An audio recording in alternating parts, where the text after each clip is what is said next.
So guys आज हम करेंगे the if statement. If statement की डेफिनेशन क्या है और कौन कौन सी इफ़ स्टेटमेंट्स हैं वो जावा में यूज़ की जाती हैं। सो वीडियो को लास्ट तक देखिएगा, बहुत ही इंपॉर्टेंट टॉपिक है। मोस्टली एग्जाम में जो क्वेश्चन आता ही आता है, बिल्कुल भी स्किप मत कीजिएगा। उससे पहले चैनल को कर लीजिए सब्सक्राइब ताकि इसी तरह की वीडियोज़ आपको मिलती रहे। So let's start the video. If statement. The if statement is a powerful decision making statement. If statement एक पावरफुल डिसीजन मेकिंग स्टेटमेंट है। Is use to control the flow of execution of the statements. इसे हम जो भी हमारी statements होती है उसके फ्लो को कंट्रोल करने के लिए यूज़ करते हैं।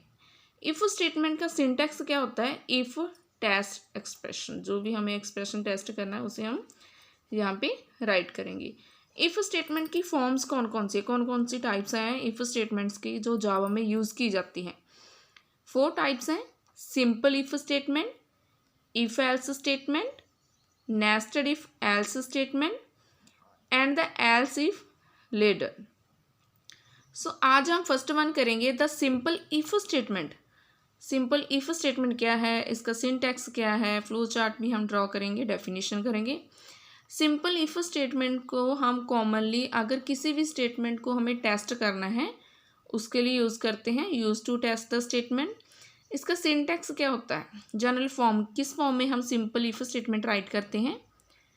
इफ़ टेस्ट एक्सप्रेशन, सबसे पहले हम हमारा एक्सप्रेशन राइट करेंगे, then statement block, next statement आएगी।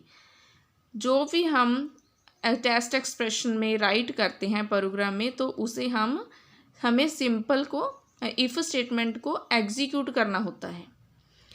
अगर एग्जीक्यूट करने के बाद ट्रू आता है तो जे वाला हमारा स्टेटमेंट ब्लॉक एग्जीक्यूट होगा। अगर हमारा आंसर फॉल्स आता है, हमारी जो कंडीशन है वो मैच नहीं होती, देन दे वाली स्टेटमेंट एग्जीक्यूट होगी। अब हम फ्लो चार्ट बनाते हैं। सिंपल इफ़ स्टेटमेंट का फ्लो चार्ट कैसे आएगा? सबसे पहले कंडीशन आएगी, जहाँ पे इफ़ के अंदर सबसे पहले हम कंडीशन राइट करेंगे, देन इफ़ कोड, ये वाला स्टेटमेंट ब्लॉक आएगा। अगर हमारी कंडीशन ट्रू है देन इफ़ वाला जो हमारा कोड है जहाँ पे हमने दिया है वो एग्जीक्यूट हो जाएगा। इफ़ सपोज हमारी कंडीशन फॉल्स हो जाती है देन आफ्टर इफ़ जो हमने स्टेटमेंट दी है वो एग्जीक्यूट होगी, जहाँ पे ये वाली स्टेटमेंट एग्जीक्यूट होगी अगर हमारी कंडीशन फॉल्स हो जाती है। द स्टेटमेंट ब्लॉक में बी अ सिंगल स्टेटमेंट और अ ग्रुप ऑफ स्टेटमेंट्स। जो हमारा स्टेटमेंट ब्लॉक होता है इसमें वन सिंगल स्टेटमेंट भी हो सकती है और ग्रुप ऑफ स्टेटमेंट्स भी हो सकती हैं। If the test expression is true, अगर हमारा टेस्ट एक्सप्रेशन ट्रू होता है then statement block will be executed. हमारा जो स्टेटमेंट ब्लॉक है जो हमने इफ़ कंडीशन के बाद राइट किया है वो एग्जीक्यूट हो जाएगा। अगर statement block will be skip, अगर वो फॉल्स हो जाता है देन क्या होगा? Execution will jump to the statement after the statement. Then हमारी एग्जीक्यूशन है वो हमने जो स्टेटमेंट हमने इफ़ स्टेटमेंट में इफ़ में दी है उसे स्किप करके जंप करके नेक्स्ट स्टेटमेंट को एग्जीक्यूट करेगा। मैं आपको एक बार फिर से करवा देती हूँ कि सिंपल इफ़ स्टेटमेंट वर्क कैसे करता है। पहले हम कंडीशन राइट करेंगे। अगर हमारी कंडीशन ट्रू है देन जो हमने स्टेटमेंट जहाँ पे राइट की होगी वो एग्जीक्यूट हो जाएगी सिंपली।